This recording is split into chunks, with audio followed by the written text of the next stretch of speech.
Olá, eu sou o Breno do canal Medicina Passo a Passo e hoje iremos conversar sobre as citoquinas.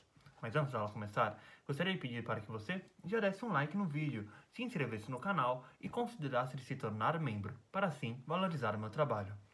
As citoquinas são moléculas solúveis que coordenam e integram os processos imunitários de tanto da imunidade inata quanto da imunidade adaptativa, e de que, apesar da grande variedade de ações e tipologias de citoquinas que a gente possui, elas vão possuir principalmente duas características em comum.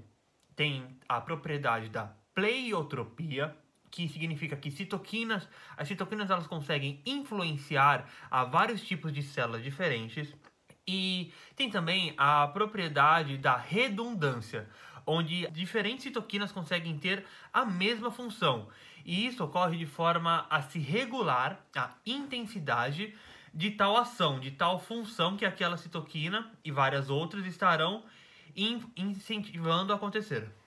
Não é que os diversos tipos de citoquina irão ser classificados em exclusivamente imunidade adaptativa ou exclusivamente imunidade inata. E sim, aquilo que acontece é que nós podemos associar que alguns tipos de citoquinas estão mais relacionados à imunidade inata, geralmente aquelas produzidas por macrófagos, e outros tipos que estão mais relacionados à imunidade adaptativa, sendo geralmente as citoquinas produzidas por linfócitos. As citoquinas também se ativam graças a reações à cascata, de forma parecida à ativação do complemento, que é um processo que fica evidente quando analisado o storm citoquínico, que é quando a produção de citoquina se torna excessiva e se torna então danosa ao nosso corpo. E para evitar esses excessos, que não existem reservas de citoquinas no nosso corpo. Não existe, por exemplo, um grupo de citoquinas armazenadas em um grânulo. E a produção de citoquinas irá ocorrer apenas caso houver o estímulo para a sua produção. Dependendo da citoquina analisada, podemos observar uma ação local ou sistêmica, mas a ação delas depende da sua ligação com um específico receptor de membrana que deve se expor na superfície de apenas alguns tipos celulares por apenas um período de tempo. É importante que não seja exposto 100% do tempo esse receptor na célula-alvo, esse receptor para citoquinas, porque assim também é uma forma de inibir uma ação excessiva das citoquinas e inibir assim o storm citoquínico. Vamos então conhecer as principais citoquinas que serão analisadas nesse curso. Iremos analisar a interleuquina 1 beta, a TNF-alfa, a interleuquina 6 e a interleuquina 12. E também iremos falar sobre os interferon.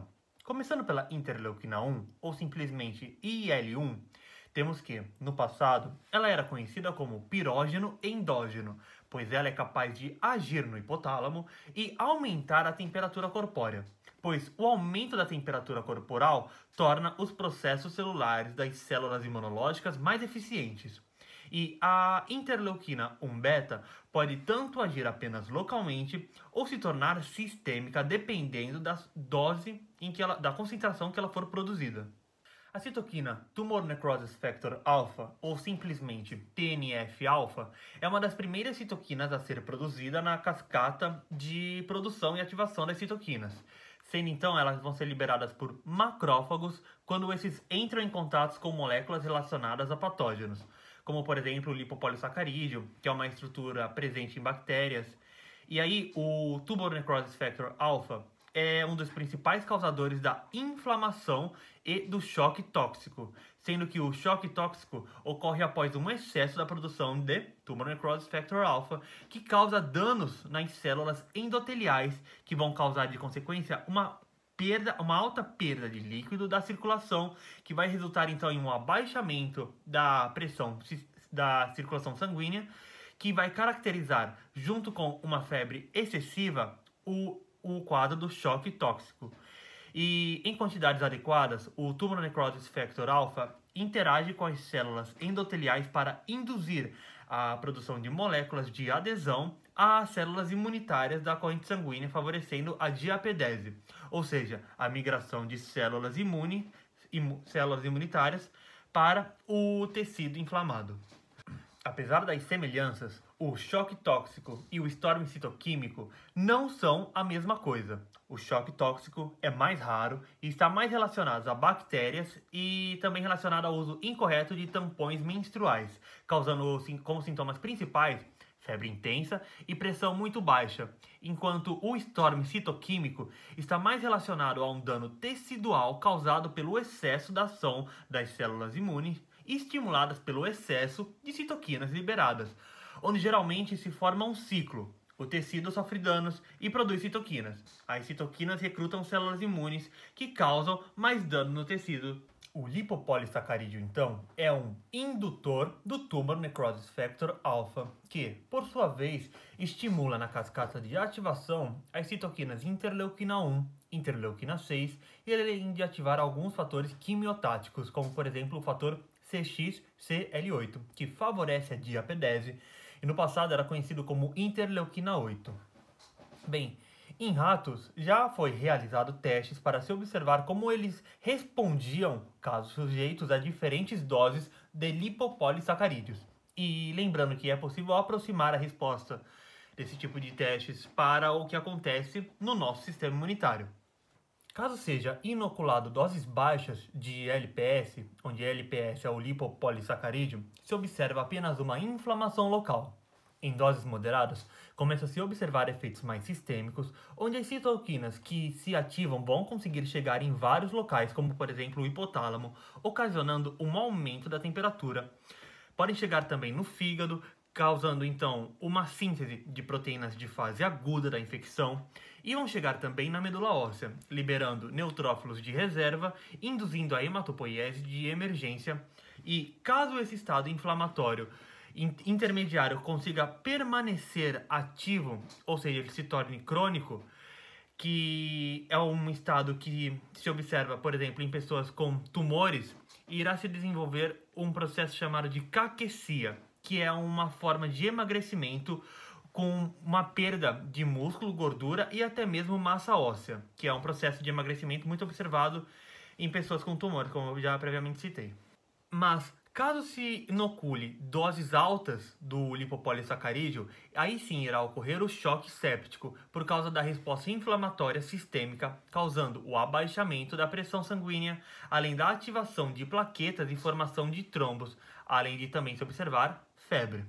Apenas para mencionar brevemente, o choque tóxico é uma forma de choque séptico, onde o choque tóxico ele é um quadro mais relacionado a alguns streptococcus e estafilococos e está relacionado também ao utilizo incorreto de tampões menstruais. Falando agora da interleuquina 6, temos que ela já foi demonstrada estar fortemente relacionada ao storm citoquímico, que causa danos ao corpo e que ocorre em infecções, como por exemplo pelo novo coronavírus. Se demonstrou como se ao abaixar a quantidade de interleuquina 6, se abaixa a intensidade da inflamação. A interleuquina 6 pode agir tanto de forma local ou de forma sistêmica, dependendo da sua dose produzida, e ela é responsável pela produção das proteínas de fase aguda pelo fígado, fazendo uma ponte entre a imunidade inata e a imunidade adaptativa. E tanto a interleuquina 1 beta, quanto a Tumor Necrosis Factor alpha, quanto a interleuquina 6 são denominadas como citoquinas pró-inflamatórias. Também existem as citoquinas anti-inflamatórias, como a interleuquina 10 e a TFG-beta, mas sobre elas nós iremos conversar nos detalhes quando nós estudarmos a ativação dos macrófagos. Já a interleuquina 12 é uma citoquina que pode ser produzida por macrófagos e age tanto na imunidade inata, ativando as células NK, quanto na resposta adaptativa por parte dos linfócitos. Outras importantíssimas citoquinas que sempre são muito comentadas são os interferon, que vão guiar a nossa resposta frente a infecções virais. Existem o interferon alfa e o interferon beta, denominados interferões de tipo 1. O interferon tipo 1, ou seja, é o interferon alfa e beta. E eles estão mais relacionados à imunidade inata, enquanto o interferon gama está mais relacionado à imunidade adaptativa. Quando uma célula é infectada por um vírus, essa célula produz o interferon de tipo 1, que consegue se ligar em receptores presentes tanto pela própria célula que o produziu, quanto em células próximas. Isto irá induzir um estado de resistência dessas células contra infecções virais, estimulando a síntese de enzimas que agem em diversas etapas do ciclo viral, para que vai impedir assim então que o vírus complete o seu ciclo e produza mais vírus, que esses vírus por sua vez infectem mais células, propagando assim a infecção viral pelo corpo. E além de que os interferões de tipo 1 conseguem estimular a ação das células NK e estimular as respostas imunitárias adaptativas. O interferão gama, por outro lado, é produzido apenas pelos linfócitos T e a sua função será melhor analisada em outras aulas. É isso aí, aulinha sobre citoquinas. Eu espero que vocês tenham gostado. Se gostou, não esqueça do like e de se inscrever. Eu vou ficando por aqui e irei aguardar vocês em um próximo vídeo. Nesse canal eu queria falar tudo sobre medicina. Fui!